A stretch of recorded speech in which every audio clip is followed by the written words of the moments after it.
The Edo State House of Assembly has suspended its plenary sitting scheduled for Tuesday following a security breach discovered within the hallowed chambers. In the early hours of Tuesday, staff of the assembly noticed a bullet hole in the ceiling of the chamber, with a bullet reportedly found lodged on a table inside the hall. Addressing journalists, the Majority Leader House of Assembly, Honorable Jonathan Iwamahu, confirmed the development and stated that relevant security agencies have been invited to investigate the incident. Giving us a complete report as to what gave rise to this event.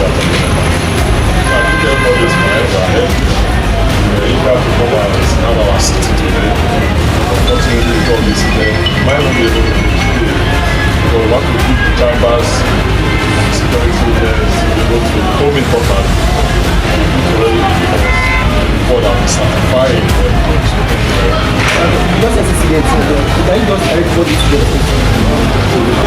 Honorable Iwamahu assured members of the public that no lawmaker or staff members was injured, noting that all legislators were present for the day's sittings before the decision was taken to suspend plenary. The police will properly give us the report because they think we are security experts, they are doing their work there. So it's possible I say this kind of thing. I'm not expert in that one. I'm a lawmaker. You know, we're going to say, for example, next, mom, I don't know. So, but let them do their work. So when we finish, they will give us a report. I'm properly also not doing at that time.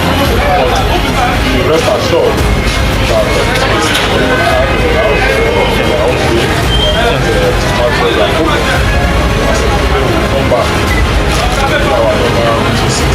He further disclosed that security operatives, including experts, are currently on ground and that a detailed report will be made available upon the conclusion of investigations. The Majority Leader addressed the press in the company of the Deputy Speaker, Right Honorable Osamoyi Atu, and other members of the 8th Edo State House of Assembly. From Benin, Happy Raymond, Broad TV News.